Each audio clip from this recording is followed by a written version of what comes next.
General Andrews, And the Dream Stream presents Rapid Runs!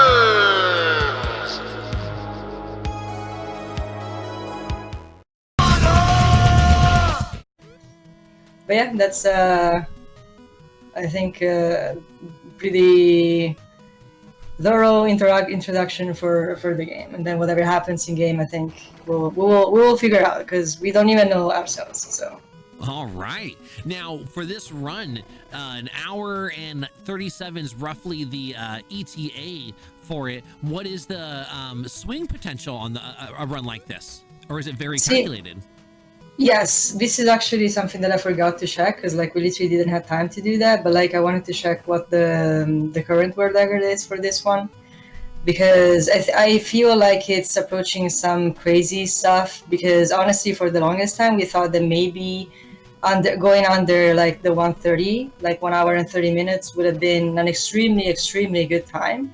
But I have a feeling that at this point, Prezi just like destroyed the entirety of this category. So I think we're way lower than that. Yeah, it's 115. It's insane. Like I don't even know how the guy managed to do that. But like for some reason, it's 115, and I have no clue. So yeah, we have 115 is first, 119 is second, and then 129 is third, and then you're also 129. Yes. So I managed somehow to go below 130, which is to me like a very good result because like I struggled with this category for a while.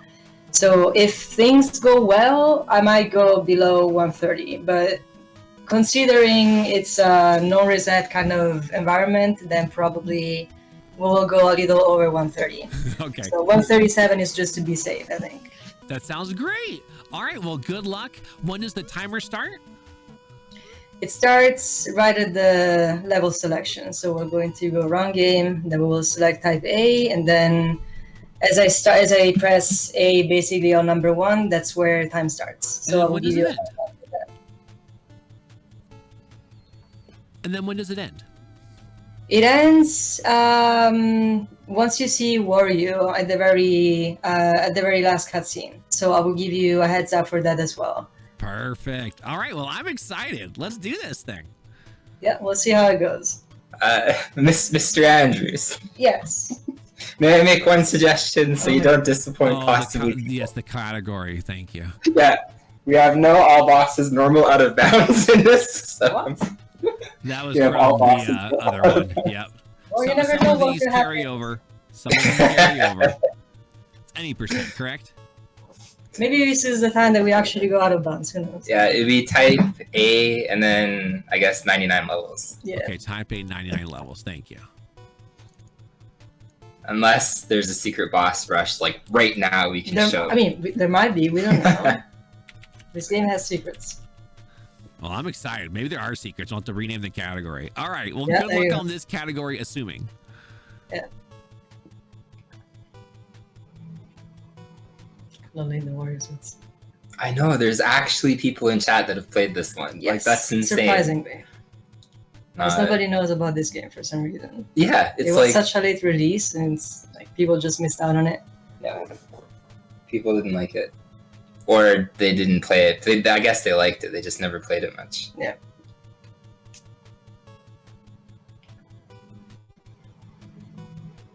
I'm ready whenever you're ready. Okay, I'll give you a countdown then. Okay, we start in 3, 2, 1. Let's go. So right off the bat, this is the good pattern. Yay! Yeah, everything will go good from here on out. Absolutely correct. So do you want to explain mechanics? Do you want me to, or how do you want to do that? Sure, we can explain random mechanics. So random mechanics is you need a bomb to basically detonate the monsters. So we need a minimum of 2 monsters and 1 bomb, or a combination of those. So it can be 1 monster, 2 bombs, or something like that anyway. So the bare minimum is 3, but 1 bomb has to be present, because otherwise it doesn't work. So that's the very most basic mechanic that you can think of. If you clear rows of 5, whatever direction that is, you will get a diamond. The color of the diamond is random, such as this case, for example, which is the worst possibility. which means that sometimes diamonds are a good thing, sometimes diamonds are a detriment to your progress, because they will get you stuck. You cannot move diamonds around, much like you can do in the SNES version, which means that once a diamond sits on a certain part of the screen, it kind of stays there and is subject to gravity as well. The color of the diamond depends on the colors of the monsters or the bombs that are left on the screen at that time. But you don't get to decide that. So there's no statistics that you can apply to calculate what kind of color you're going to get. So that's just not a thing. So everything there is random for sure. Which again, as I said, sometimes is a good thing and sometimes it's a bad thing. For the rest, we have Birdo. This is the Birdo phase, because if you look in the top right of the screen, whenever we go back into a level, you're going to see this like pink thing. That's a Birdo, apparently. And as long as Birdo is on the screen, everything is good and chill, because Birdo keeps this fairy up top alive. And the fairy, all the fairy does is drop you bombs. Once the Birdo phase expires, you enter the Wario phase, and the Wario phase is a little worse than the Birdo phase, because as well as bombs, you will also start seeing the little monster above spawn additional monsters.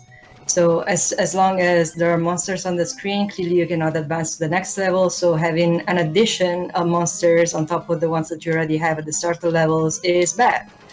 So that's you want to avoid the Wario phase at all costs. How do you do that? You do that by chaining line clears, basically, which I am absolutely terrible at. I just cannot. My brain cannot compute the chaining situation. I can try and clear things as fast as I can, but chaining things is not a thing. So we're trying to work on that a little bit. If I had time here and there to practice the game, but again, results are a little lacking as of now. So my best weapon, I think, is just again trying to clear things as soon as possible. So speed, like mere speed. So by clearing, I think every phase, actually both the Wario phase, provided you didn't chain anything, and the Birdo phase are both 30-ish seconds or something like that. So every 30 seconds you're going to have an alternation of phases. So you want to be careful at where that, again, green bar in this case is, because once the green bar gets filled up, that's where the Birdo phase ends and the Wario phase starts. Other than that, what else can we say? We can say that there are going to be different types of monsters that we see during these levels. So for the most part, the very first levels have easy monsters, in the sense that all these monsters can be cleared diagonally, horizontally, vertically, doesn't really matter. Like as soon as you have a bomb and you have the bare minimum of monsters to clear, then they will go. Moving forward, we're going to see monsters that are a little bit more quirky than that, because certain monsters can only be cleared diagonally, certain monsters require 2 bombs to be cleared, certain other monsters change color as soon as you clear them the first time, so it's a little bit annoying in that kind of sense. So in this case, for example, these like red monsters are the ones that are going to change color on me. So we're going to clear them with a red bomb first, and then they're going to turn white, and then we need another bomb, in this case a white bomb, thank you, to clear them definitely. And I feel like the first 20 levels are relatively accessible to basically anybody. There is, I think, the 20 levels category is clearly the shortest one. I used to have the record at some point in that category. The only thing that I can give myself credit for is that I've been the first person to go below 5 minutes in the 20 levels category.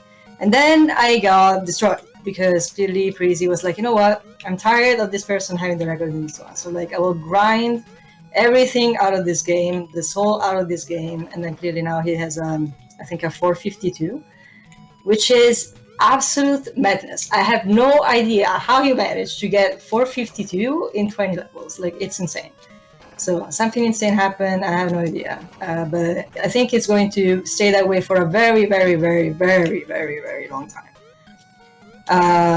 Another category of the game is 50 levels, which roughly I feel like if you get 30 minutes time in the category, you're good. I think at that point you're going to have a good run already. You're probably going to have mastered the game a little bit. So I feel like that's a good goal. And then we have clearly the category that I'm running now, which is 99 levels. And then we recently added a 256 levels category because apparently a lot of people actually felt like doing it.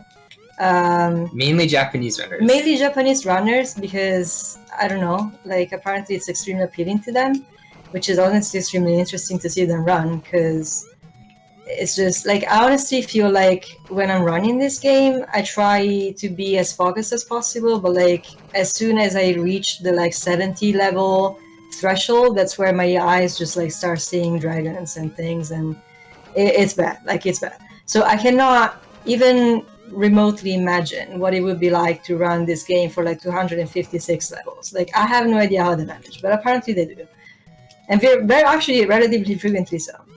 Yeah, So there's actually a lot of there's a lot runs. of runners. There's a lot of runs actually already submitted. So apparently it's a pretty successful category. I never would have thought, honestly, but the reason why we decided that it's not like an arbitrary number, but the reason why it's 256 is because 256 is literally the last level of the game. Like nothing happens after that, but the game keeps looping infinitely at 256. That's the limit for the game. So after the 256 number, you're going to have another infinite number of 256 levels. So basically, that's where the game reaches its limit. So we said, you know what? Why not trying to reach the limit? So apparently people did, and that's been an interesting watch at time. And that, I think for that category, we had clearly like the biggest shift in times, because I think we started with times that were, I think, around like 7 hours or so, and now I think they dropped it to like 4 or something like that, which again I have no, like, how I don't know. It's insane. Like it's extremely fast. Like 256 level in like 4 or 5 hours is absolute madness. So there's been a lot of back and forth there too. We implemented a separation between Japanese version of the game and US, because apparently the Japanese version is slightly different in how they process bombs. So sometimes bombs will turn into monsters, which doesn't happen clearly in the US version. I'm not exactly sure what's the mechanic behind it. I never really looked into it or tried to understand it myself. I just know that it happens. So like, it's clearly an additional disadvantage for people when they run it. So we decided to just like separate the boards. And other than that, I think from a speedrunning standpoint, that's pretty much relatively explanatory summary, I think. Yeah, I think the only 2 things I can add to that actually extremely detailed summary is every single level basically has like 2 different patterns that you'll see, but how the level is determined is completely random. So it's basically... It's by frame, yes. Yeah, each frame is going to be a different layout. Correct. So it's literally random. You can't manipulate it seemingly in any kind of way. The one exception, I think literally one exception, is just level 17. It's always that way for some reason. Level 17 and level 29 for some reason. They're always the same pattern. I don't think they actually have that double pattern. Okay, so the only 2. I don't know why again. I'm also lost there, so I don't know if that was intentional design or just an oversight or something. And the only other thing is, with the Japanese version, there was one other kind of like exclusive kind of weird quirk. And for whatever reason, like you can kind of see cats, she'll sometimes like pop on top of a stack. And the input for that is you're just pushing up. So you just like literally shoot at the top of the stack. But for some reason, the Japanese version, they disabled that, or it wasn't like that originally. So to get on top of the stack, you actually have to simultaneously push A and B. And that... Which is not at all annoying. No, and it changes, I think, the quick movement quite a bit, actually. So that alone, with the fact that monsters can randomly turn into bombs, or sorry, bombs can randomly turn into monsters, is decent.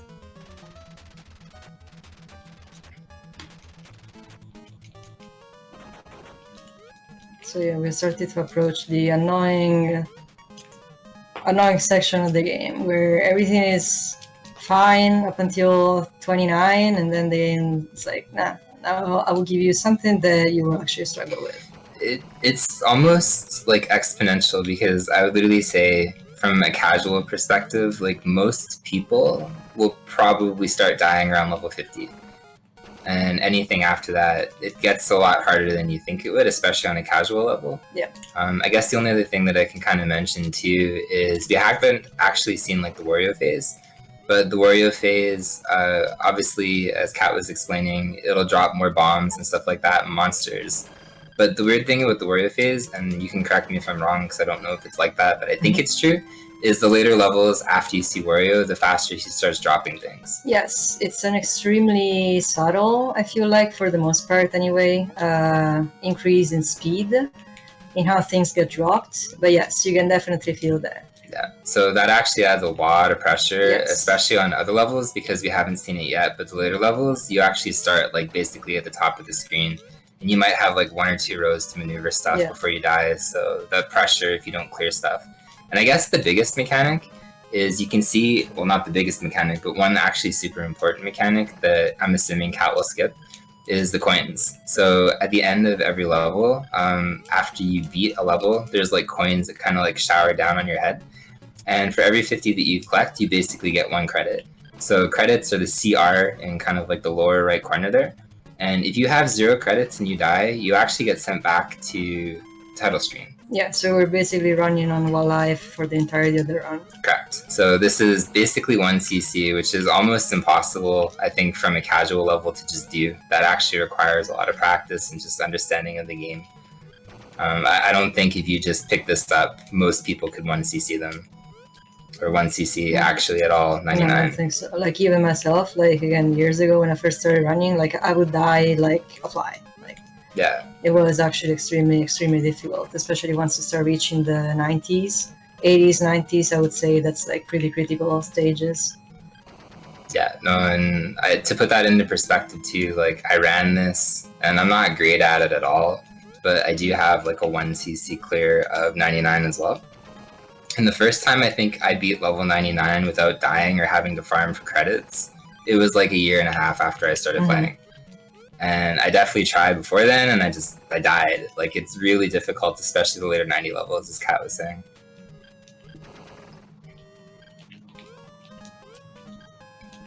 So yeah, so far we've seen Wario on 31, I think, which is honestly pretty on par with what I usually have, I guess.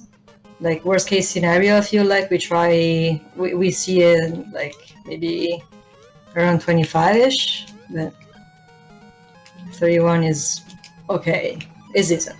It could be better, again, if my brain decided to unlock the do chains skill, but apparently, again, it doesn't happen that often. And if it does happen, it's for the most part not wanted. So, in all honesty. So one thing that's actually, I think, like criminally underrated about this game is actually the movement. Because it's not like every kind of puzzle clone. Toad actually has a huge amount of options. He can kind of pick up stacks all together at the same time. He can pick up bombs individually at once. He can drop, obviously, stacks all at once, or he can drop bombs individually. Something that you haven't seen Kat do much of is you can actually kick the bombs too, and they continue to just basically travel from left to right laterally until it basically hits something. He can... I'm not sure what else. Like, but the amount of movement is surprisingly technical, I think, for a puzzle game. And I actually really do believe it's, like, honestly true that realistically, like, if you were to play this, it basically has, like, an infinite skill ceiling. It doesn't really cap out, you know, it's not like you can hit a point where you can do everything. Like, you can always improve, you can always push yourself. And I know that's kind of like the puzzle genre in general, but at the same time, I really feel like Wario's Woods is kind of like actually pretty exemplary there, because it's like it's just infinite skill ceiling. Like, it really is.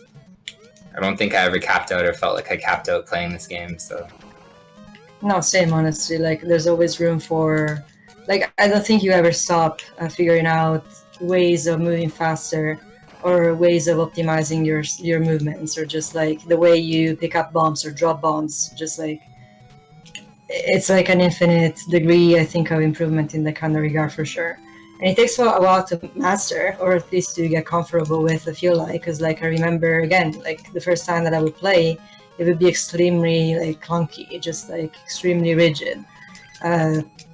Didn't really help probably that I was playing on emulator back in the day, but like even after switching to console, like it took a while to actually feel like I was comfortable with the movement, because I feel like the game has like some form of like intrinsic rhythm to itself, which I feel like you need to respect in order to go faster. It's kind of like the same feeling that I would get with Batman, like where it feels like the game has a rhythm of its own and you have to kind of like stick with it, or that otherwise it's kind of like it gets overwhelming fast. Because like you will try to go faster than you can actually go, or than the game actually allows you to go, and that messes up like the entirety of your strategies. So you need to be mindful of timing for sure, rhythm for sure, like all these little things. Again, it's a pretty quirky kind of game for sure, in the kind of realm, at least when it comes to movements and stuff. All right, we have a super important question in chat. Yes. Would you rather eat a Yoshi omelet or a Birdo omelet? See, like, okay. I would like to, like, I don't even know why this guy is called Birdo, to be fair. Because, like, it sounds like a bird, but it doesn't look like a bird. Yeah. So, if I trust the naming, like, if I trust the nomenclature of the guy, like, I feel like I would be eating probably something close to a chicken. So if I wanted to be safe in that kind of regard, maybe I would go with a Birdo, because like a Yoshi, like I wouldn't even know what it looks like. I cannot, like my brain cannot compare it to any other type of food.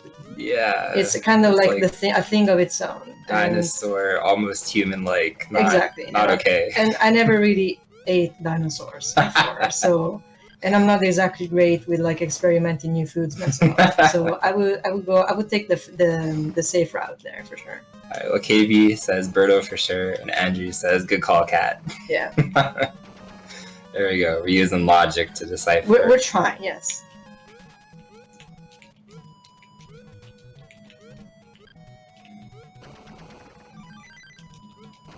There you go. So weirdly, I guess one other thing that we can mention is there's not a lot of glitches in this game. Not that you think there would be, I guess, but at the same time, some games are just like that on the NES. Like, they're just full of things. The only glitch I think that I'm aware of in this game is like sometimes you can basically, there's actually two. Sometimes you can destroy, I guess, the diamond in such a way that the diamond like partially destroys and then it's left on screen and like half of it is just showing. And I don't remember the exact criteria for that one. I have no idea, honestly. It rarely happens. Yeah. And the only other thing that I can think of is sometimes, I'm assuming it's like a frame perfect thing, where if you manage to both at the same time destroy, I guess, like a color or something just as a bomb is falling down, the bomb keeps falling down, like the RNG, you keep getting that color even though the color is essentially off the board.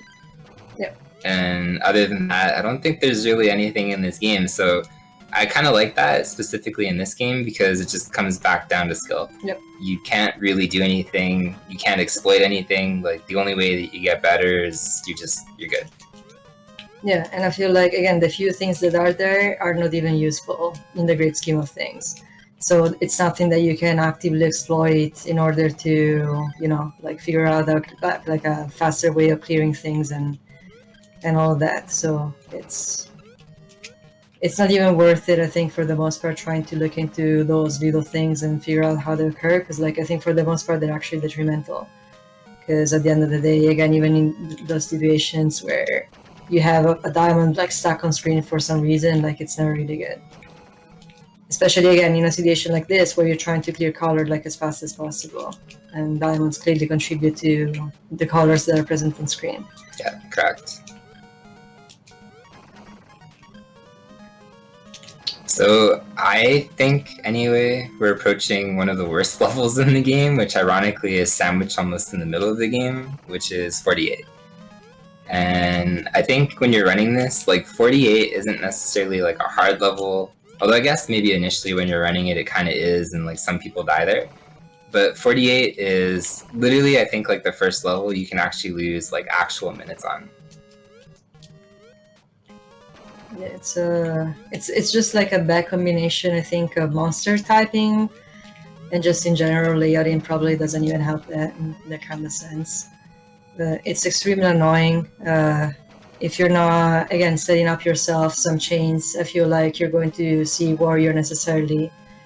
So you need to be mindful of that for sure. There's a lot to clear, so it's a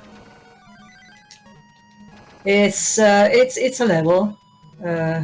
But we'll see what happens there. Honestly, for the most part, I even forget like when 48 is going to happen because like I don't even look at the thing, like the number of the level. But, oh, really? yeah.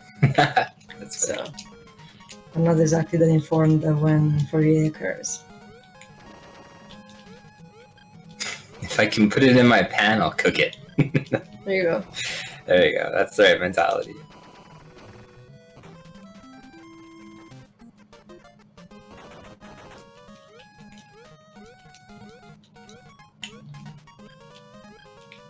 So probably not smartest to set up the dive, but I'm gonna try with a vertical. There you go. Thank you. See, I feel like levels like this, where there's like 500 different colors on screen, are kind of like the most dangerous when it comes to diamond spawning, because at the point if you're using a color to spawn a diamond and you're leaving even just one of those colors like active on screen, then sure enough you're going to get a diamond that you don't need. So I feel like whenever there's like a lot of colors present on screen, best case scenario, probably you want to get rid of all of them, all of one color at least, before trying to spawn a diamond, because otherwise, thank you, it gets tricky. Speaking of colors you don't need, do you want to talk about the pink hypocrisy?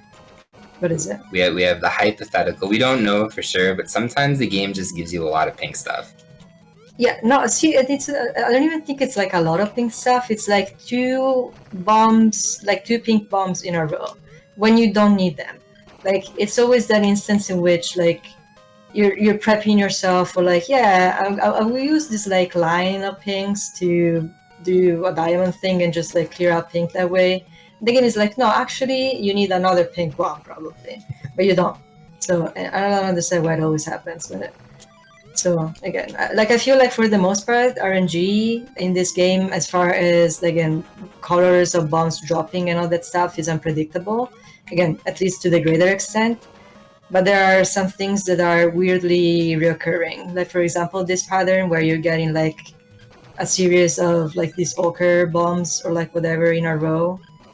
Sometimes you get like patterns where you have like two pink bombs in a row, or three, like in this case apparently, because we need 500. I don't know why, but apparently the game says we do. So there are things that are like slightly recurring, or again, the more you play, I feel like the more you try, the more your brain tries to create patterns in that kind of sense. But some things are recurring. But the funny part is that all the things that are recurring are never useful. So like as far as again like same kind of like situation for glitches. Like sure, there's like a little something here and there, but for the most part the game is solid like that, and the few things that are there are completely worthless. And I feel like the recurring pattern that this game offers when it comes to bomb are kind of the same thing. Like nobody needs them. I guess literally for completion's sake, the other kind of things that you can mention is weirdly there's actually a warp mode in this game. You can like level select, I guess, like different levels, but only the levels that you've beaten, correct? Yes.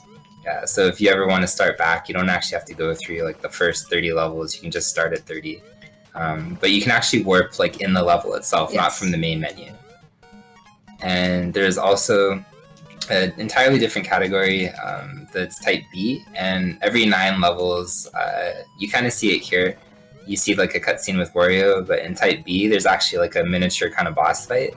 And the boss fights are extremely weird. I never liked that category much, but Basically, the basic idea is you have to explode bombs or sequences of monsters, rather, into the boss themselves. And that changes drastically, at least how those levels are played, because it's no longer about eliminating everything on screen.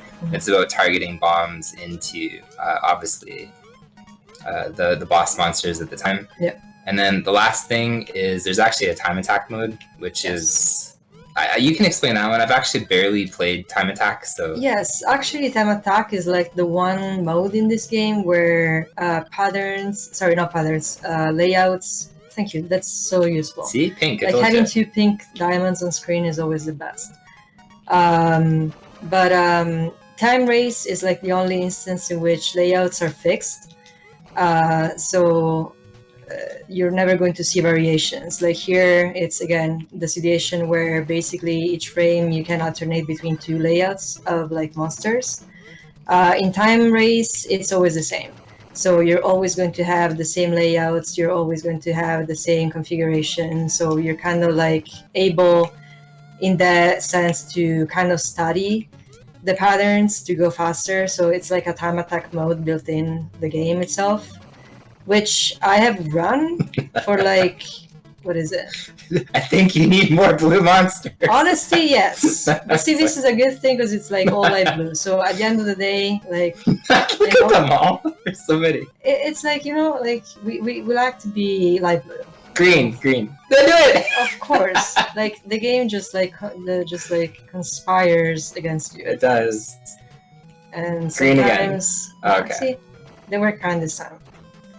But no, time race is actually fun in that sense because it gives you chance to literally, again, study the patterns. So like you have a good, I feel like, ground for making things, again, consistent in that kind of sense, which is impossible to do in the like ground game mode, which is whatever we're playing right now. I ran it, I think, for a while.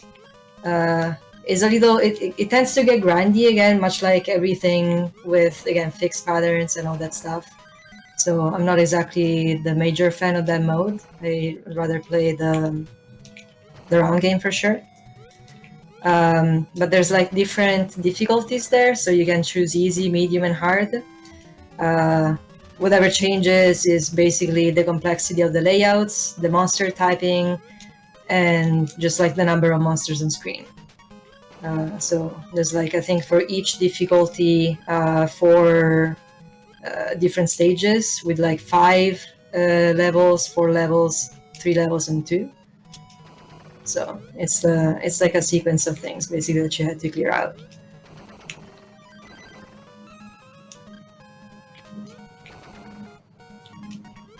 I feel like it's a little more, no, I wouldn't say more difficult than the round game, but I feel like RNG in that kind of level, sorry, not level, just like mode, is a little rougher. So maybe it's just me, but I always felt that it was much more challenging in that kind of sense. I feel you move, like the timer moves a little bit quicker in that mode. See, I don't know if it's a timer thing. I don't think it's a timer thing. I think it's more so like a fairy and thing. I think like they tend to spawn like the bombs much faster than the round game, and I don't know why that happens. And at that point, it doesn't matter the level or the difficulty. Like it's always extremely faster than the round game. Again, I'm not sure why the case is, but that's what I noticed anyway.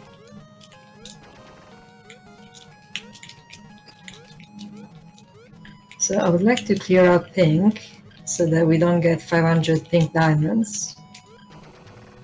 Thank you. Appreciate that. Okay. Yeah. Imagine literally sad. I love how she's just sitting in the corner like I'm bored. Birdo? You see Birdo a lot, like when Kat plays this game. I think if you want to see Wario a lot, just watch most other people play this game. I mean, for now. And then, again, we will approach the 70s and things will drastically change, I feel like. Yeah, it's really hard to, like, not see Wario. Well, I wanted the white bomb at some point. Especially, I would say, like, starting probably in the 50 levels, going towards the rest of the game, like, you basically need to chain something at least once to not see Wario and then move at the speed that Cat's moving. So even though she's able to do this incredibly quickly and very consistently, like, she'll probably start to see Wario if she doesn't get at least one chain. Yep, for sure.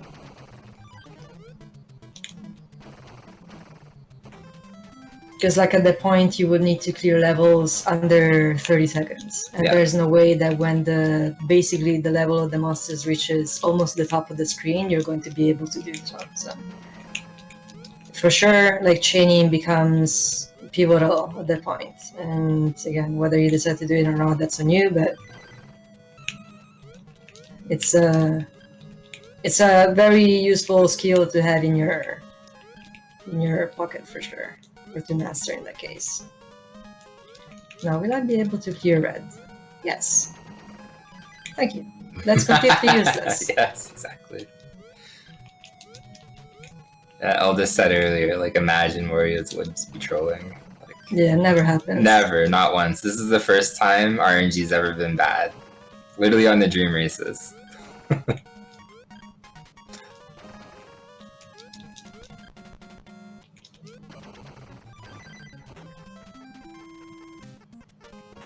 54.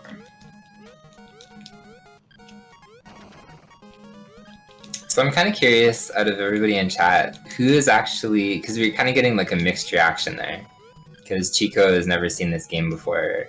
How many people have seen and played this game? Just out of curiosity. Because this was a game I never actually played. I think most people probably know by now, obviously with General Andrews and stuff. But Kat's actually my girlfriend of 6 years and more. And I never knew this game existed until Kat. Like, it was my direct, literal, I guess, like, influence in checking this game out. I completely missed it growing up. I didn't know it was a franchise on NES, much less Super Nintendo. So it was just completely beyond me.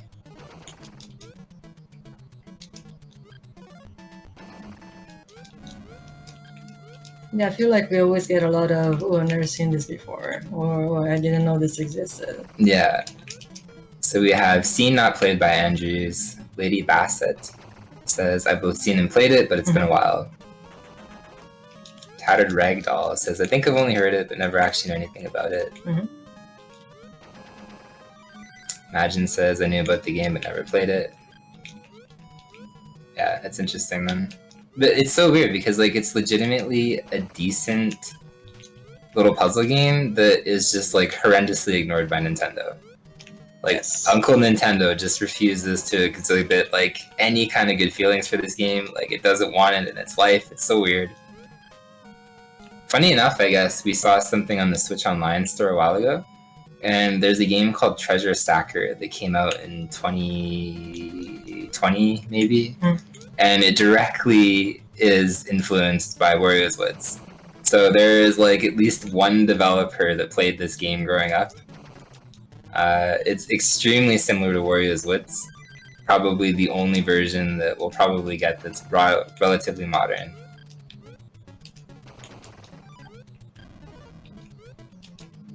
That's another thing too. Jin Taxes says that he tried it on the Switch Online. It's something that your brain, like I'm a pretty big proponent there, where realistically, like if you've never played this game and you only play it online, like you're not going to know a difference. No. Because, sorry, you go. No, I'll let you finish. No, I was going to say there's actually a Japanese runner that I think is second place right now in most categories. If not, he has like the record in the Japanese ones. And he plays exclusively on the Nintendo Switch. So at that point, like you have no idea, your brain just gets kind of like used to the latency. But if you have an opportunity to play on a CRT, you should definitely check out how it feels online and then the CRT. Because it's wickedly different, and it's actually to the point that I really feel that it's almost unplayable if you have access to a CRT and like an old setup, and then you go and you try to play online. Like it's night and day difference. And it's one of those games, like I really do feel like emulation, it's one of those things where it's like if you can play a game, just play it. But this is one of those ones where I don't know. Like I think on CRT, it's you have a little bit more control, but No, for sure. Like again, I started with clearly like emulators and stuff whenever I started running this game, and I thought it was okay because clearly I didn't have any form of like direct comparison. The moment that you start playing on CRT, it's like no, like there is clearly a massive difference. As far as Switch Online goes, there is clearly a massive difference, like compared to a CRT setup, because again, it couldn't be any different. I feel like. I don't think it's like awful. Like I feel like if I were to compare the like online Switch experience to any again emulator thing that I ever tried back in the day, I feel like I would take the Switch like 100%. So I feel like it's the better alternative for sure. I don't think I personally, again, at this point, would be able to play it to like competitive or proficient levels for the most part anyway, being again used to CRT setups and stuff. But I feel like if that's your basically only option, I feel like it's already still solid enough. It's again compared to other emulations anyway. But I don't think it's that terrible, honestly. Clearly, there's a difference because again, how can it not be different? But again, I don't think it's the worst of the worst. Like again, I'm trying to put stuff in this corner. Like if you try, thank you. And of course, there has to be like a blue bomb left. But so one thing I can tell you guys is having a partner that enjoys puzzle games, you inadvertently get roped into puzzle games and you verse them competitively sometimes. In the NES version, against you, I don't think I've ever won once. And in the Super Nintendo version, they actually have kind of like a record tracker. I think I've lost at this point at least over 150 times, and I've also never beat Cat. no, I feel like in the Super Nintendo version you have. No, never once. No, I think so. No, I beat you in rounds, but not the full sweep. No, I think you did. No. I'm pretty sure. Like it was last summer, I think. And Oh, I think maybe, you did the full sweep maybe once. one then. I'm sorry. I think you managed. Okay, so we're like 150 and 1. So there we go. Something.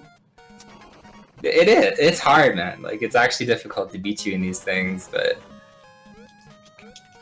it's like impossible.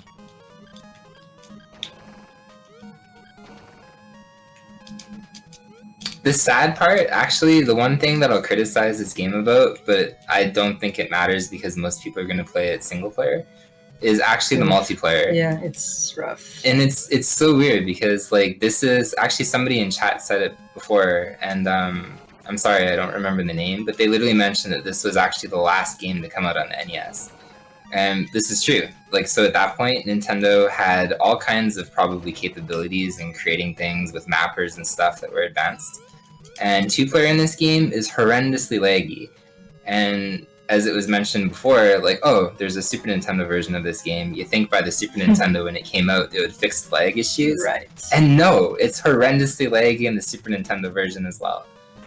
So it's like, how did this happen? I don't know, but it actually creates like a bad multiplayer kind of experience because your inputs legitimately get eaten, and it's kind of sad because otherwise I think this would be a fantastic, well, it is a fantastic game co-op still, like in a competitive sense, but it's marred heavily by execution that just, it's not there in a, I guess, a co-op way or a competitive way. Not at all. Like I think honestly, it's borderline unplayable when it comes to player mode.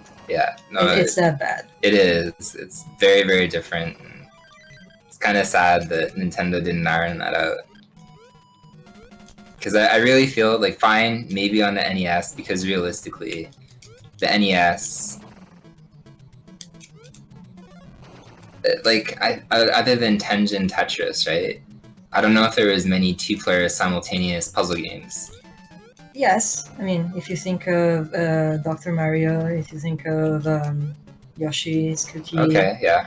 there are options, and they're not that bad, honestly. Like even if you play Dr. Mario, like it's fine. Two-player mode is fine. If you play Yoshi's Cookie, it's fine. It's honestly very good. It's very smooth. This one, it's a disaster.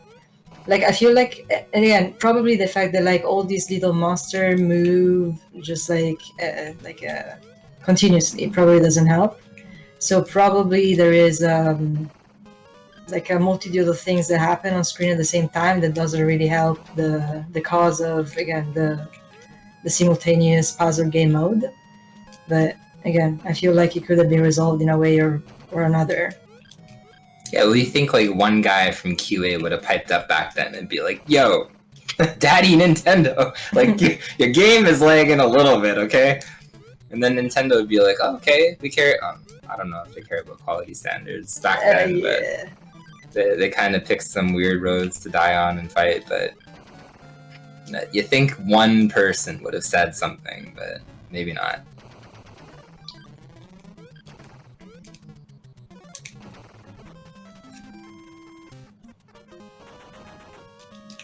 Imagine says Dr. Mario is the bomb 2-player. But of all the games we've ever played together, I don't think we've played Dr. Mario 2-player. No, I don't think we ever did, honestly, because like I don't know, I feel like roping you into a lot of things, but for some reason I feel like I never thought of 2-player Dr. Mario. Kat used to speedrun Dr. Mario too. Very long time ago. Yeah, that was, I think, actually your first, right? Yes, I think it was the first thing that I ever submitted to speedrun.com. Yeah. So that was... And that was before the game became impossible, in the sense that now they found all sorts of stuff and RNG manipulations. Like, I used to play the game when the game was normal. And then after that, I don't know what the hell happened, honestly, but it's... They destroyed it. Like, I feel like, yeah, I mean, it's the thing that happens to every leaderboard over time. I feel like it just gets, like, I don't know, destroyed by perfectionism. But, yeah, I think it was the very first thing, actually, that I ever submitted. Dr. Mario is the one where he's tossing around all those pills and stuff. Yes. That's correct. That was lucky. Yes. Sometimes it also happens that you're lucky. Very rarely. Especially if you're me. Yeah. Eldest says Mario runs an unlicensed clinic out of Peach's back castle. Oof. Honestly, it's true though, because like at no point in time do we have story that has... Yeah, I never knew that Mario was a doctor. No. Or a licensed doctor No, anyway. So nothing. there's something fishy there going on. He just suddenly had a medical degree one year. It's like, yeah, I totally went to med school for this. Like, yeah.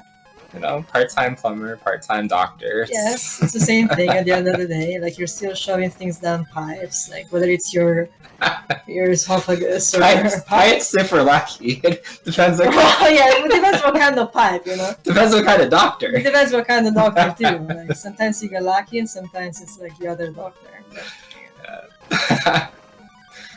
I don't know, man. Mario could be a proctologist. We know. We don't know, actually. We don't know what kind of doctor that is. Like, yeah, he's just a doctor.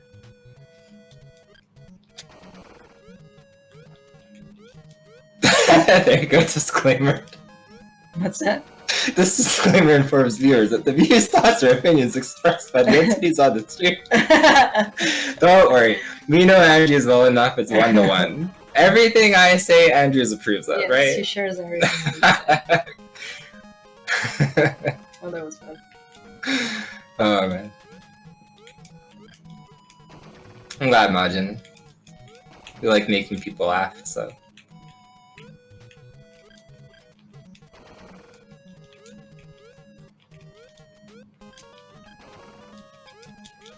So let's... Oh, see, thank you. I knew that. Sometimes that occurs. I don't like when you keep dropping things on me. Like, I'm trying to move around. Okay. Thank you. There we go. See, everything was restored. Everything is fine. Except for that one white bomb. Except for that one. The one will trigger my OCD forever.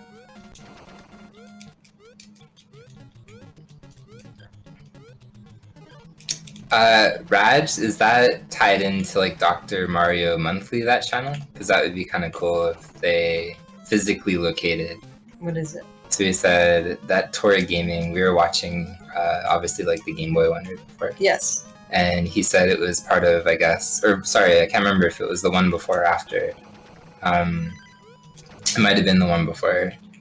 But Kat actually participated in that Dr. Mario monthly channel a while ago, and you could probably talk a little bit more about it, because I don't know 100% the name of the channel, because it's like Dr. Mario something. I struggle to remember honestly names and stuff because like I haven't really seen stuff on Twitch a lot in the last 7 months. But they have a Discord for that. Again, I will pull it up at some point. But Yeah, they have like monthly, I think, like tournaments, or they have like weekly checkups actually. So like every week, basically, I think every weekend actually, they set up like little races amongst themselves. So it's a pretty active community actually. So it's definitely a good place to check out if you're interested in the game, or again, like versing people and doing all that stuff. Yeah, the Dr. MC, that sounds correct. Yes, yes. But yeah, he basically said they're holding a physical component. So in that gaming expo. In Ohio, I believe it was. Oh. Because usually they used to do that in the on par with the Tetris Championship, the same place. I think it was Portland. Oh yeah, right, the Portland Gaming Expo. Yes. So I don't know if maybe this year they changed location or something. Yeah, I'm not sure. I honestly don't know Dr. Mario enough, but there you go. So yeah, it's the physical in-person Dr. Mario finals here in Columbus at TORG. See, yeah. Okay. Because like I didn't quite get the beginning of whatever was being said, but then I heard them talk about that. So yes, I understand now.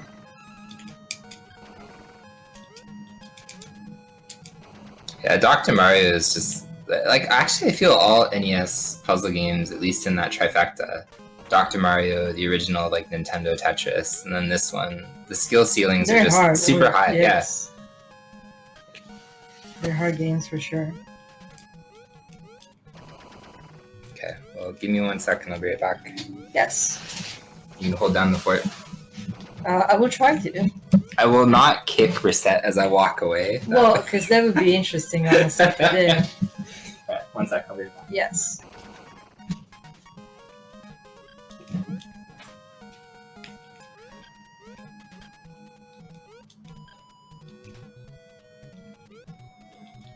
Let's see if we can get a diamond that actually is useful. I mean, not really. But thank you for trying it. Okay. We can go like this.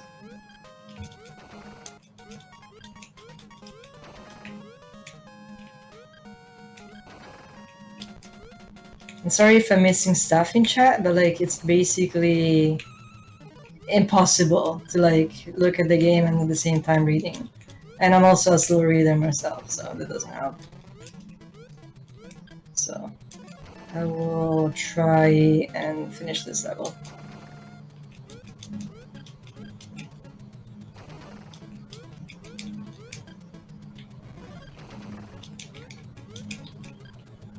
Okay, that was useful.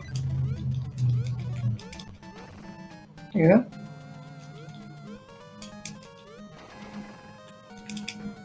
Decent.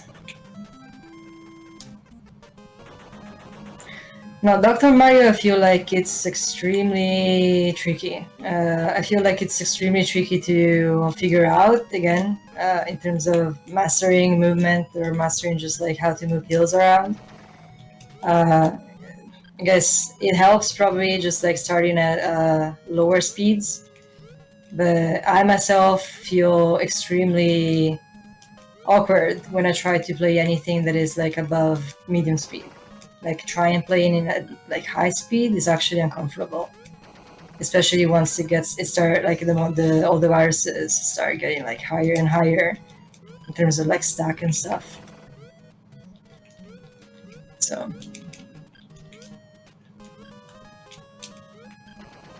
it takes a while for sure.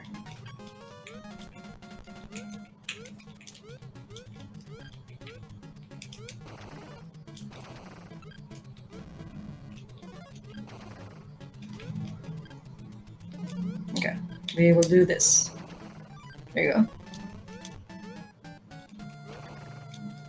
So we don't really... Yeah, thank you. That's actually useful.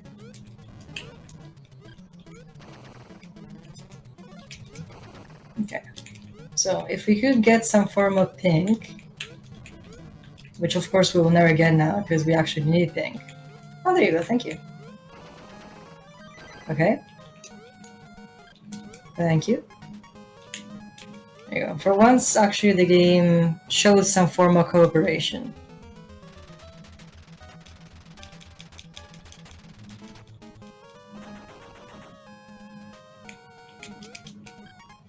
Now, I feel like this is a cute little one, actually. Again, I get mixed reactions every time that I mention this, because I feel like the fact that it was such a late release in the NES history didn't help for sure.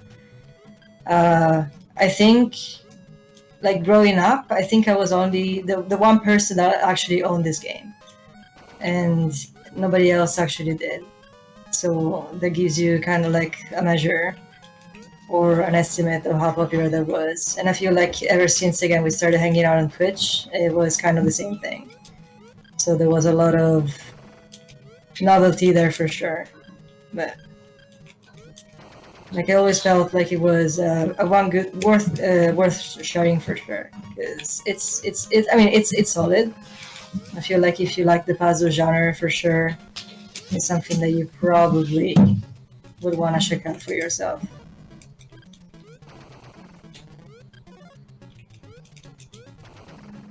There you go. I actually have a sealed copy of this game downstairs. Yes. It's probably like $800 or something now.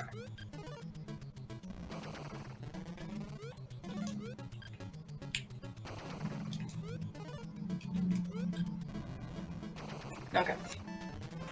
It's easy to get roped into looping when it comes to having diagonals, I feel like, on screen, because especially if, again, it's like the last thing that you're trying to clear. Because you're going to receive more of the same, so that's always great. But we managed. So I would really like to clear that. Thank you. And also that. There you go.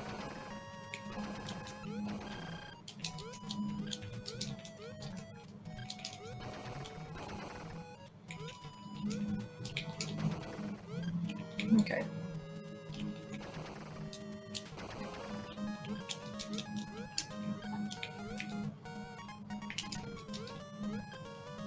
Almost orderly. Not quite though. You stupid. There you go, yeah. You had to do it, huh? Of course, yeah. So you know that one wanted to be red too. Honestly, yes. Okay. We'll do this. Thank you. Green would be appreciated. Thank you. There you go. Easy peasy. I don't know why, but this is it's such a silly level, but it's tricky. Like the Well, I think this one's like super luck dependent, because if you don't get either like a red or a blue one from the diamond drops here, then it's just a waste of you're going massive. to stay here for a while. Yeah. So red is gone, which is good. And hopefully also blue can be gone. Blue. Haha! Oh, it worked. But there's a bomb, which ruins everything. Nah, it'll be fine. It'll be fine. I'm glad to read that too, Chico. It's always kind of cool to see stuff that you're not familiar with, I think. Okay, we'll take the highway there. A long time ago, we had, I guess, like an event called SNES Superstars, and that was kind of like my introduction to some of that on Twitch. And that's held by a good person named Fiesel, and he still holds that actually like 7 some years later. But I always thought it was really cool. It's almost like kid in a candy store feeling, where it's like, ooh, I didn't know this existed. And then sometimes I guess like the candy is enticing enough that you want to try it yourself. So I like hearing that.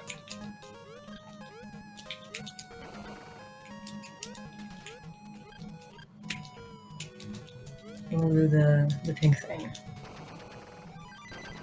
Okay. We also do the chain thing, miraculously. See, I'm lucky when you do that stuff. But there was no need to throw that one bomb. Okay. Thank you. That's completely useless. Aha! See, it's not even worth doing this, honestly. Bye.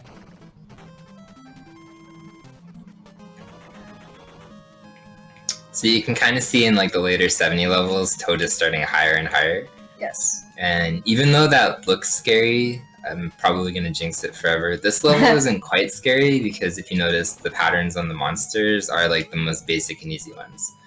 But later on in 80 and 90, they start to kind of throw a little bit harder levels at you because there'll be double diagonals or kind of like double colors or a mixture and stuff like that, which makes clearing them substantially harder.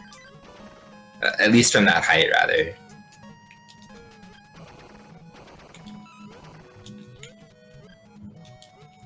The green bar fills up, so you'll probably get to see it, but if at the top of the green bar it fills up, that's when the Wario phase begins, and then the Birdo phase ends.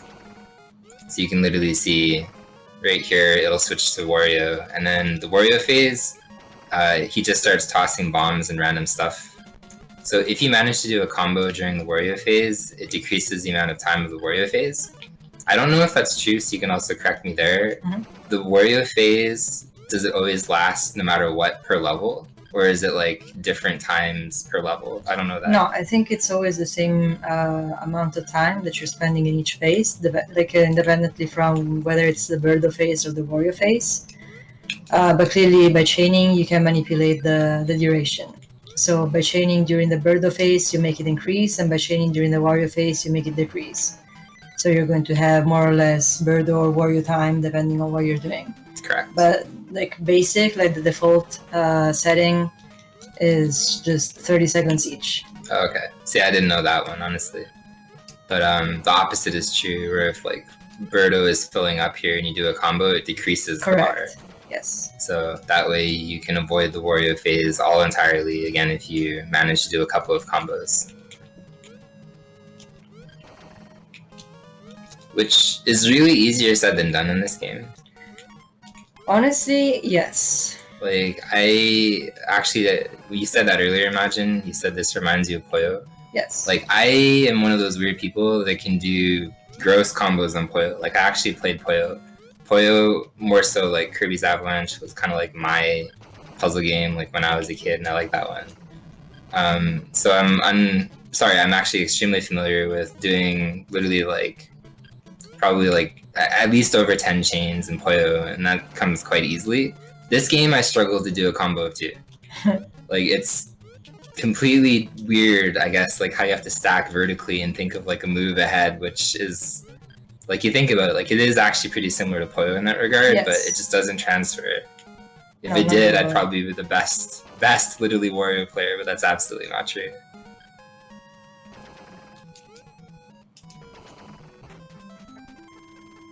You suck at Puyo. It's a tricky one, honestly. Suck at Puyo, oh my goodness. Yeah, it's a lot, I think.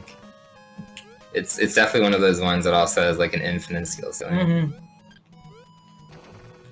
And I haven't really played it consistently in a long time, but growing up, like if I ever played a puzzle game, it would be Puyo all the time. Mainly Kirby's Avalanche back then, but that was just the Americanized version.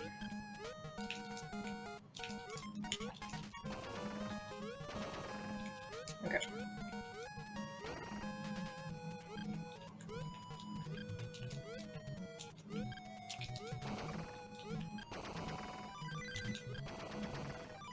Well, thank you for the diamonds, I guess.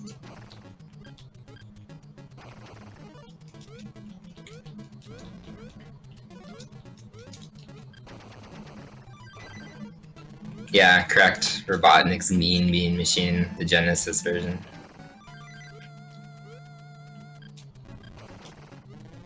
I'm curious how many people have like also a high score in Tetris, specifically the NES version in chat. Imagine just said he's good at Tetris, but that was actually another game. Kat and I started this little thing, and it's called Arcade Monthly. And I, up until that point, never played Tetris for score. So I was rudely introduced, and I thought I was good at Tetris. And well, no, I mean, like I guess I never thought I was that good, but I didn't realize like how godly people were until that month. Because I struggled to get over 100,000. I finished slightly after that month with like 210,000. We can throw it down on the record. One of General Andrew's good friends is Sinister One. He happens to be one of my good friends on Twitch. And we beat Sinister One. Hell yeah, we did. We beat Sinister One by like 108 points. But we are better at Sinister One in high score in Tetris. We can say that. For now, anyway. I think this is just because Sinister hasn't played Tetris in like 10 years. You know what? Probably true, but... we don't focus on that part. We just focus on being better than Sinister One. You know what else has been there for 10 years and we haven't managed to beat? Chip and Dale. Yes. I know. It'll happen one day. I have absolutely never heard of Cultress. Cultress? Yeah. Asked if you played Cultress. I have never heard of Cultress. Nope.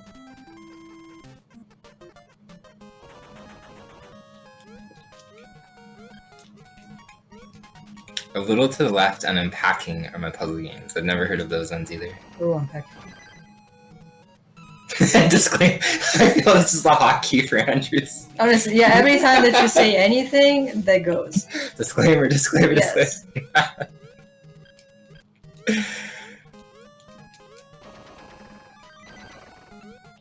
Oops. Thank you. Ah, cool. It's competitive head-to-head Tetris. Which platform is that on? We played a board game version recently called Patchwork, which is basically the same thing, but it's physical. It's not a video game.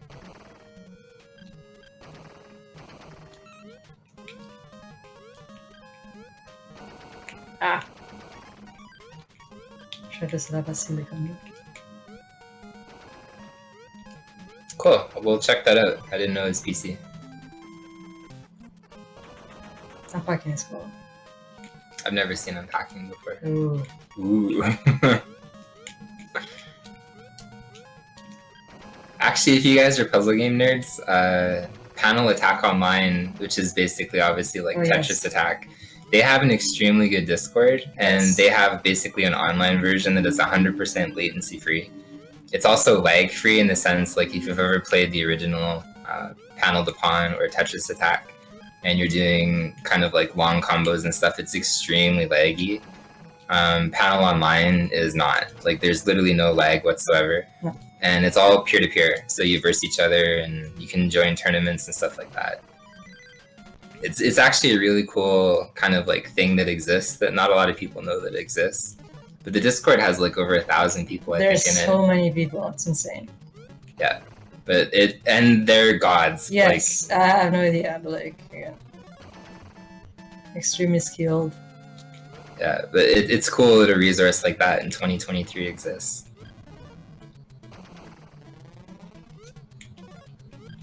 Sure. Thank you, Tattered Ragdoll. We'll check it out.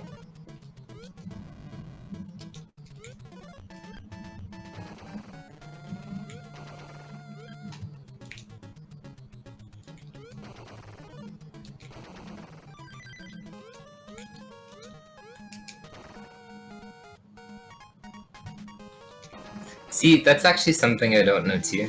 So What is it? you can correct me or chat can too. How many Tetris games actually have a head-to-head mode? Oh, I have no idea.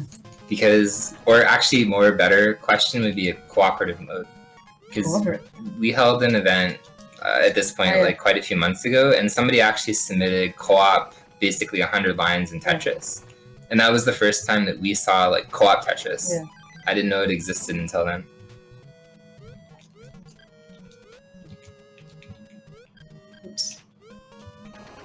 But I know like the Tetris Grandmaster thing, we saw Yelzerk stream that.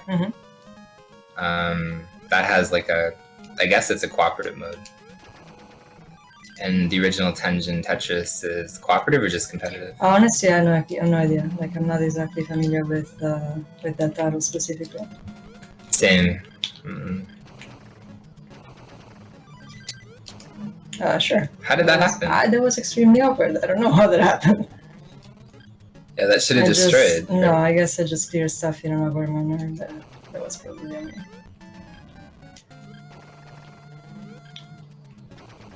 First, you happen to be in the worst place in the entire board. Thank you, game. We just didn't need that. Or that.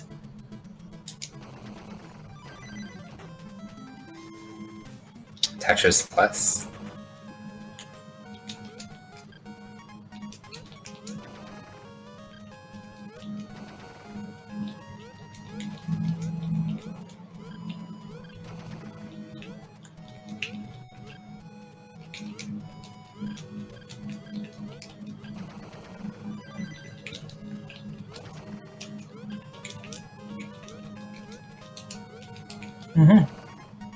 Was it worth it? Nah, I don't know. Probably, honestly. That double drop that you do with those bombs is so smart. It's stupid. Well, okay, you know what? It's a stupid way of setting up. Yes, I can be honest and say that this is the way that somebody that doesn't know how to set up combos sets That's up exactly combos. why I did it. Yes. Yeah, but it's still smart. Like even Yes, as a basic move to have. It's effective at least. Yes, it's a clever way to just set it up. So. I would like to drop something there. Thank you.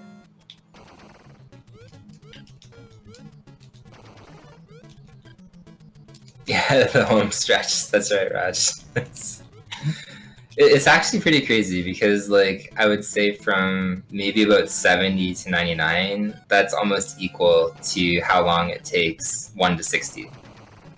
Maybe even a little bit more lopsided. Like the last maybe even 80 to 99, they're extremely dense. And you only have a couple levels like this that kind of throw you a bone, and it's like, well, here you go. You can easily arrange things and like set up some kind of combo or set up some kind of like line of monsters. But for the most part, you don't have that luxury in like the last about 20 levels. Oh yeah, we didn't necessarily mean to watch that, but...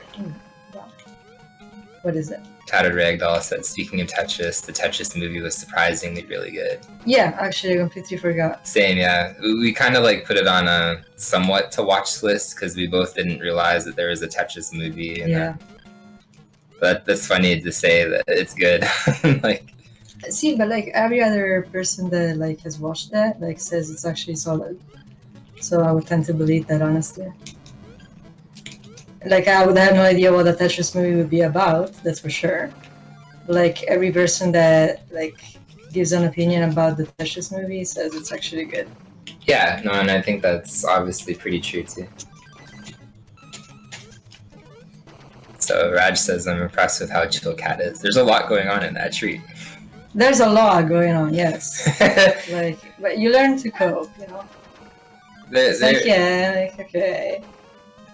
Honestly, like, anybody that maybe just kind of like popped in, I do want to reiterate how hard this is just to do it on 1cc. But the fact is, again, you can kind of see in the corner, she's collected 30 gold because like sometimes stuff just falls on her head. But no, I collected 1. I had 30 on the sorry. Yeah, okay. You collected 1 then. Yes. But like if she dies... Oh, shame. Yes. But if she dies at any point, like you lose 83 levels of progress. Well, yes. I mean, in this case, yes, because like I don't know how we set up the rules in the speedrun.com category, but I feel like I don't know. Maybe I don't know if we accept game overs or not. I don't think so. But there's like a pretty clever like memory system in the game where it basically says levels every 5. I don't think anybody's ever actually submitted a game over. Honestly, see, that's the reason why I struggle to remember, because I honestly don't think it ever happened. No, because everybody, there's people that have died for sure, and they submit their death runs in the sense that, so if you die in this game, there's basically 2 things that happen. either you go back to the title, which if you don't have any farming like credits or anything like that, that's what happens, or you go back 5 levels if you have a credit. Or sorry, that's wrong. You can start from the previous 5 level interval that you beat. But if you have a credit and you die, then you can start on the same level that you died on. Yes, that's correct. So yeah, there is a memory save kind of thing system in the game, where again, every 5 levels it kind of keeps track of where you are. So again, worst case scenario, for example, if I were to die right here, I would go back to level 80. So I would start back from there, which is honestly convenient. You tend to death loop a little bit, I feel like, especially at the very beginning, if you are prone to, again, dying on higher levels. But for the most part, I feel like, especially considering the era back in the day, this is one of the most forgiving ones, for sure. Like, certain games, it's like, okay, you're game over, I guess you start over, like, all together. And I feel like having a save system at least every 5 is pretty manageable. Even if you are, again, a complete beginner, I feel like it's sustainable. Yeah, no, it's definitely more forgiving than a lot of old games, for sure. Yeah.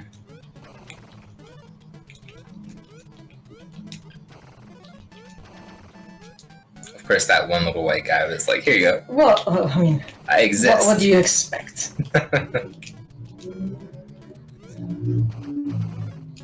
There you go.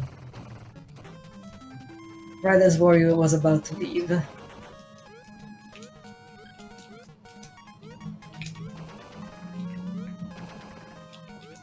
Oh, thank you. Yeah, that was convenient. That Yeah. was not. No, it's dude. Every time, I swear, like every time that there's like a pink diamond spawning, it's bad. Like it never is helpful ever. I feel like, and that's also something else. Like, why would you spawn a white one? This is just awkward at this point, you know? Like, you're just, like, trying to sabotage everything that I've done so far. Literally, yeah. Like, you have one job, literally, game. Just don't drop the thing that you don't need on top of the thing that you do need. That's exactly the job of the game. Like, Exactly. make life as hard as possible for everybody that plays this thing. Yeah, you go there. And that's not what I wanted to see.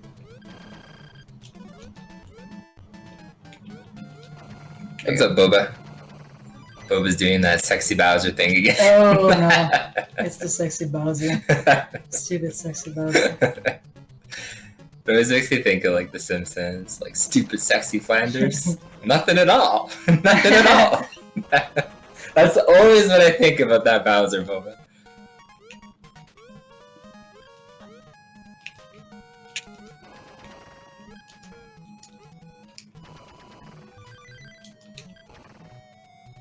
Good. I'm doing good. Good. Boba has no regrets.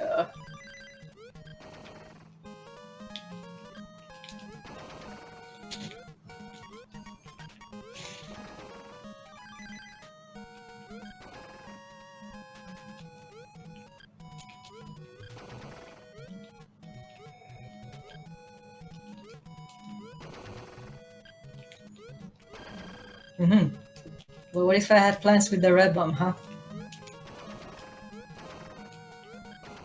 So I guess one other thing that we can mention is Wario is a psycho in this game. In this game? Literally, yeah. Well, literally in every game. No, actually, because one thing that's exclusive to this game is he actually threatens Toad with physical violence. Honestly, yes. And he also threatens to end Toad's life. Because in like level 70, he's like, this is my territory, it's like leave or I'll end you or something like that. So yeah, I maintain that actually, because I don't know Wario being death threaty in other games. Like in Wario Land 4, I don't think he made any death threats Honestly, or utter because threats. like, he doesn't really talk. In Wario Land, I don't think he's uttered death threats. But in this one, no, he doesn't pull any punches. He wants to kill Toad. See, like I feel, this is something that maybe is like character building. But like I feel like they haven't made Wario talk before this game specifically. But I feel like if Wario could ever talk at any point, that's exactly what he would say. It could be. So I think it's in character. Wario's farts or death threats. Oh man, I cannot even imagine what they would smell like. Is that canon? I don't know. Could be. Okay.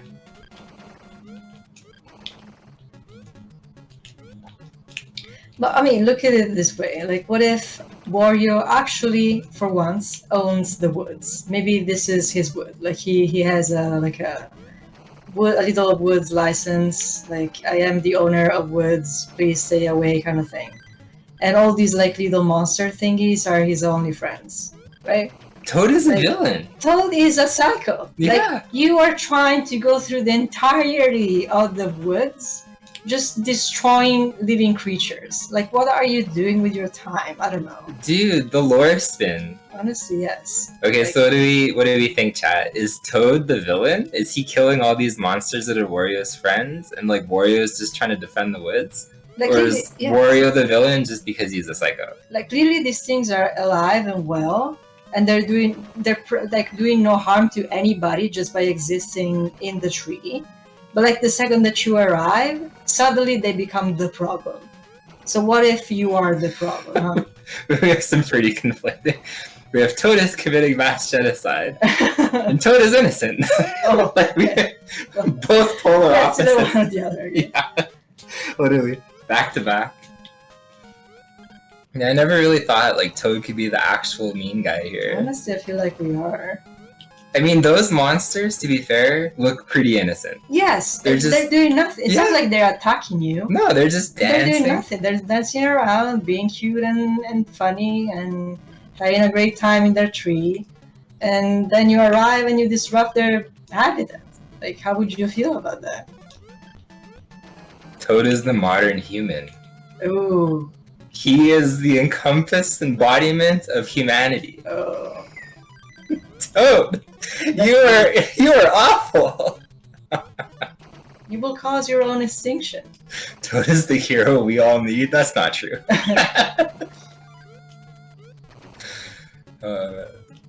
Toad confirmed villain.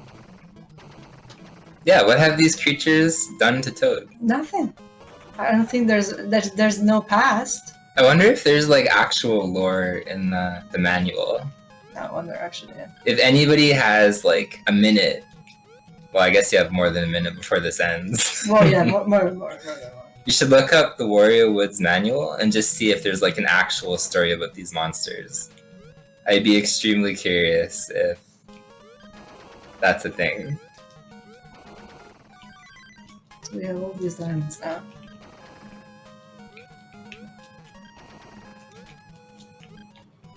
Toad is a villain, Peach has Stockholm Syndrome. Mario Oh, is man. Mario.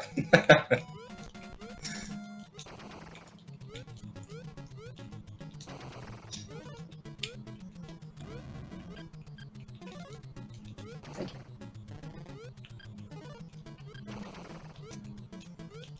Oh, we got the official lore, Uh-oh. I think. Uh-oh. Is that from the manual? If not, I'll believe it is anyway. It says Wario casts a spell over the inhabitants of a once peaceful area known appropriately as the Peaceful Woods. Peaceful woods. Yes. How peaceful? Manipulating the forest residents, becoming his minions. Oh. Okay. So at that point, like, they are innocent in theory. Well, both ways they are. Yeah, but that I doesn't guess- work. Like, you can't kill things that are hypnotized to correct them, then they're dead. But yes, I think so. I feel like we had two villains at this point. So, yeah, So they're both like, horrible. They're both horrible people. Like, these things that were people once and were turned into these things, and what you're doing to cure them, like making them explode. Oh man, dude, the lore, I didn't know that. Absolutely cruel. Well, okay, everyone was wrong. Toad is a villain and Wario is a villain. Everybody is a villain. Yes. Even the fairy is the villain. Like, she's providing you with the material to make these people disappear in smithereens. You know who's not a villain? Actually, we can't even say that, because Birdo ruined that in Mario 2 by trying to kill everybody. Honestly, yes. So Birdo is also a Birdo villain. is extremely ambiguous. This whole game is just full of villains. Honestly, yeah. Like, this is the villain game. Oh my goodness, I never knew. Well, rip. Like, the only good thing, literally, in this is the monsters, and they're dying by bombs. Yes. You know what? Maybe the monsters have like a villainous past. Maybe they're all bank robbers. But it was the peaceful woods. Yeah, but just you can be a bank robber if you live in peaceful woods. there's a peaceful bank in peaceful woods. There's got to be peaceful bank robbers. But if it's peaceful woods, nothing bad ever happens. That's very ignorant. Yes, it is. And why would they call it peaceful woods to begin with? I don't know. Why does Wario live in peaceful woods if he's mass casting spells on people? I don't think he lives there. I think he just like took over. Oh man. Because people were too peaceful to oppose him. Maybe. I'm not sure. Yeah, they're tree robbers. There we go. Tree robbers. Trobbers. Trobbers. Okay. That is most excellent and unnecessary combination of words I've ever seen. I agree with trobbers. Trobbers, yes, it's something.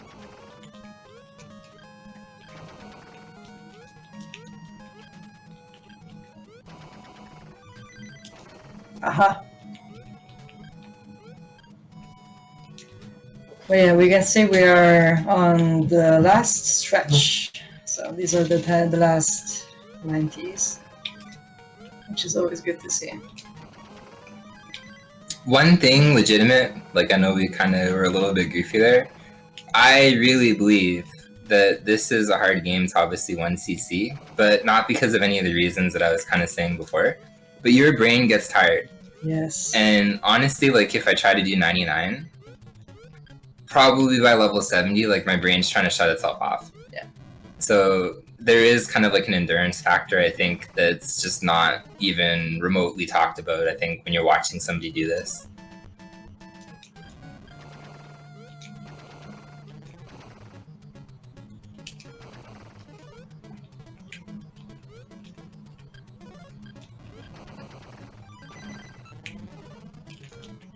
Aha. Me pressing up as usual is a problem.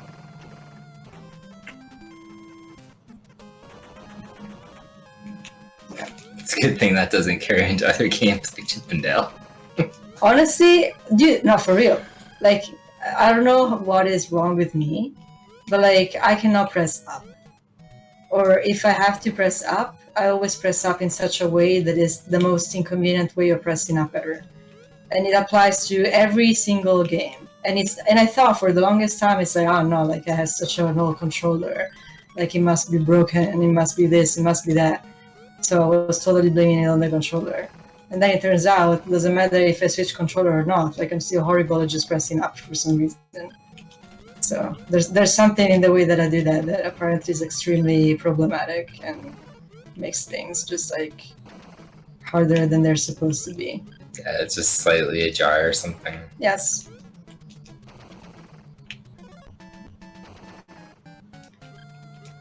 And no, see, it actually does affect Chip and Dale, because like if you remember, like the first few times that I was trying to kill like the boss in G, that the cat up top. Yes. Is it G? Yes.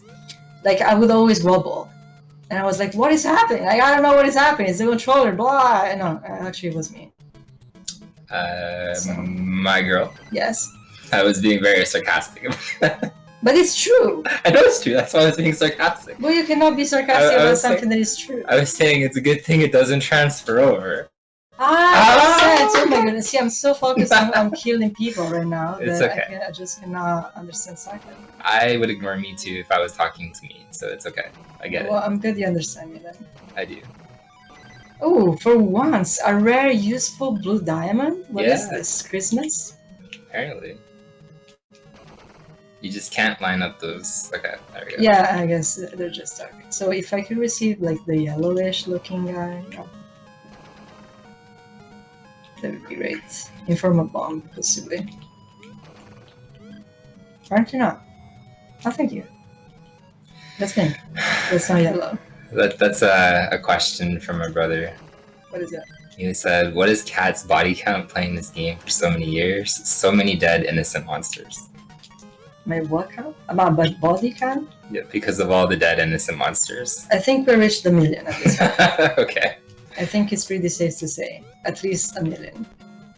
That'd be interesting. If you could like stat track that somehow, I would be interested in knowing. Because I mean, you just have to figure out how many times you beat 99, right? It's not like the well, it does change actually, because the different... Yes, it's like different numbers and stuff. Different layouts and whatever. But it's pretty up there, I think, at this point. Toad is a very experienced killer. We got a combo. Did we? I saw it, yeah. Oh, yeah, we did get a combo. We got that sweet 2-chain. Ooh, sweet. Now, can we get blue? Yes, thank you. Very useful. Okay. Nope. Well, see, Hey. that little stuff is really cool, because you have a split second to not react and drop that. Because if she dropped that, she would have been stuck with that color still. Yes. So we try not to get stuck with colors for the most part, but sometimes it's kind of like inevitable. Thank you.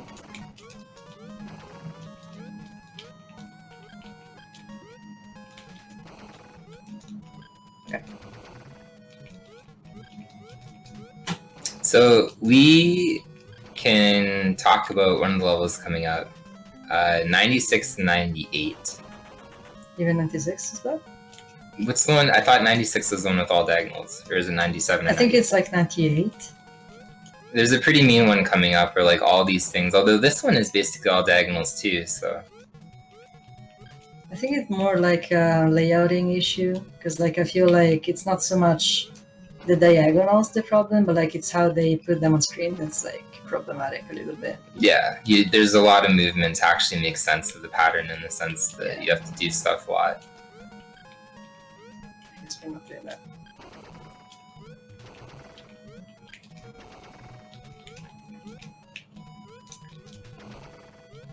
Okay. So you can actually see from probably the 90s, like how fast the stuff is starting to fall down.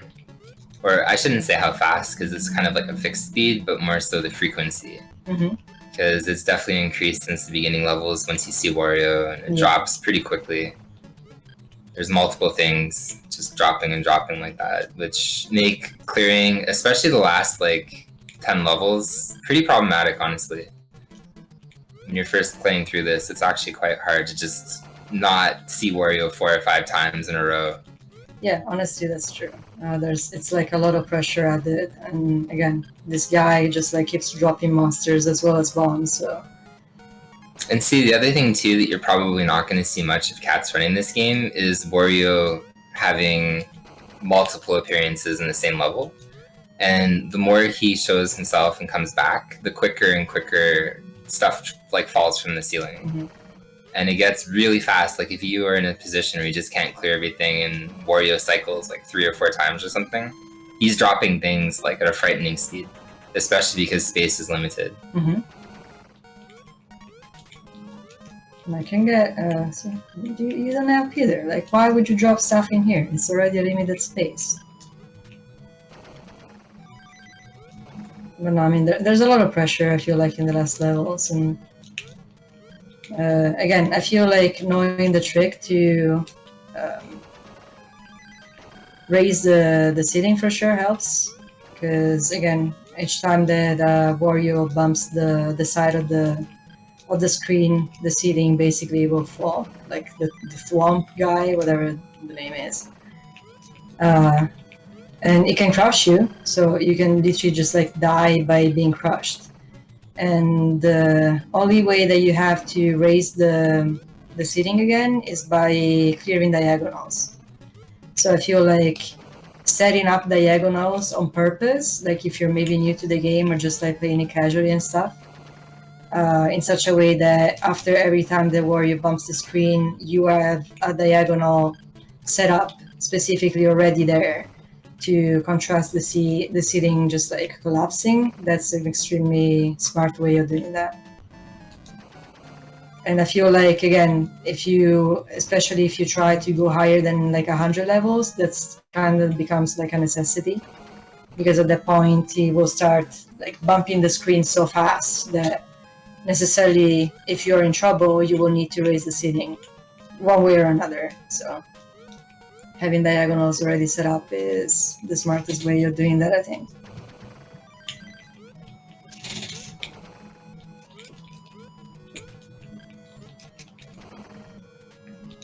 See, I didn't necessarily want that to happen because now we're kind of in an awkward situation here.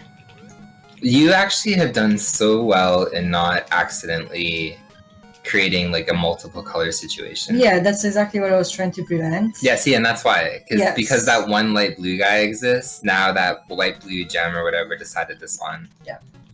So... it's never really great. Yeah, no, that's kind of awkward.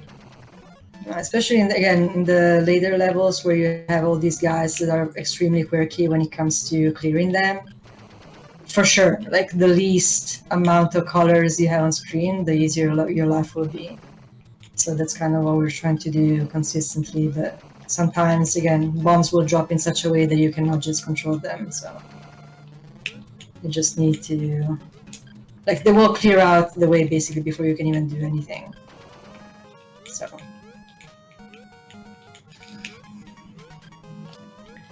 So I would like white. Clearly, yeah. There you go. Exactly in that spot, actually. That would be great. And then we can work with that a little bit. There you go.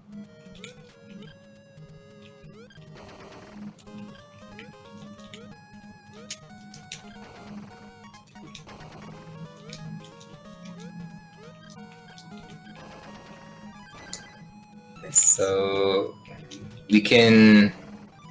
what? That was weird. Combos. Yeah. That's silly. There you go. Only green. Okay. 98's approaching. Yeah, so this one's, I think, one of the harder levels just because there's just a lot of diagonals, but just the way that they're arranged, you don't really get an opportunity to create diamond situations. No, you really need to search for it. Yeah, so they're all kind of like these short 2-panel thingies. And honestly, I would say that this is the level that I died most on. At least when I was trying to like 1cc 99 the first time. Mm-hmm. And you think like, oh, level 99, it's coming up, it's got to be the hardest. It's actually not. The only thing that's a little bit tricky about 99 is it starts you very close to like the ceiling. Yeah, it's the height for sure. But it actually gives you all normal monsters, so you can easily get rid of everything pretty quickly, and it's actually pretty easy to create diamond situations in level 99. But level 98, you don't really have that luxury, so you really have to kind of like move quickly and destroy stuff. Because otherwise, if you're not creating diagonals, which inherently is actually pretty hard when you're first beginning to play this, you will probably get crushed. So it's a pretty easy level to just die on. Mm-hmm. But we can kind of give you a timer warning. It's not this level, Andrews, but it's the next one coming up. And time isn't when the level is done, but after Toad walks out of the tree. And basically, anytime that you see like the beginning of the next cutscene, then you can just push the timer. Mm-hmm. So it ends on there.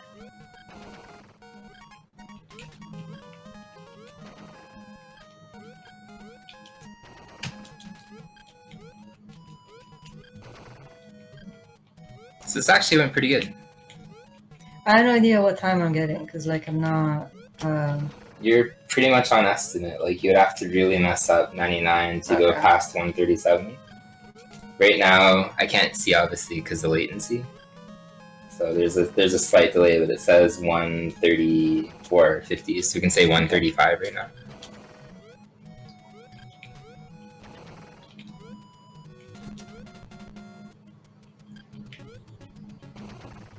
There you go. So yeah, this is the last level, and I don't know if you want to say anything in general or... Well, it's the last level, yay! Yeah. We're finally done murdering things and, you know, all that stuff. I guess definitely this is a long one to hang out for, so thank you guys for hanging out for it. Yes. It's easily, I would say, not necessarily the longest category, but it's definitely a long category. Yeah, it's a longer one for sure. Yep.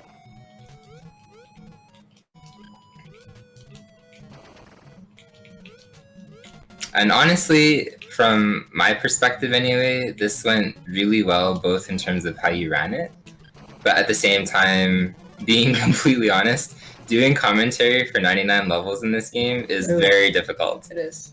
Like, I am a person by default that's extremely extroverted, and I have no problem talking, and I can speak forever.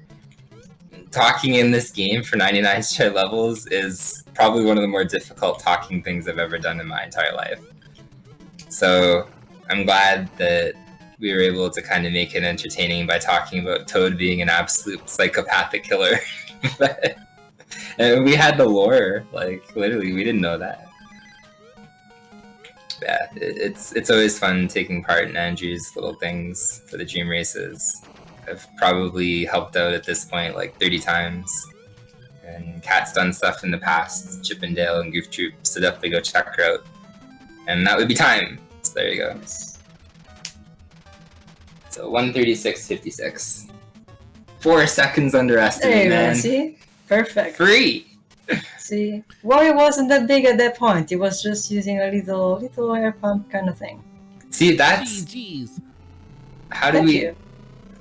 Why? Okay, you know what, Andrews, you're here. You tell us, why is Wario using an air pump? We don't know. What, to make himself bigger? Yeah. He doesn't hit the gym clearly, so I he guess. just use the air pump. We know exactly why. So the Reebok shoes were a big hit back in North America in the 90s, and so basically Wario was just stealing that idea because, I mean, he even stole a style from Mario. Like, if it wasn't for Mario, would Wario even be here? Probably not.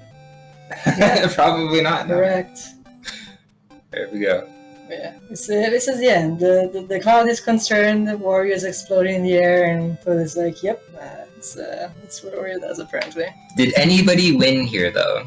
Nobody is the winner. The worst part about this game is that nobody wins. Like, everybody's dead. Like, Wario's just like catastrophically collapsing on the floor, and Toad is like, yes, I get to murder another day apparently. So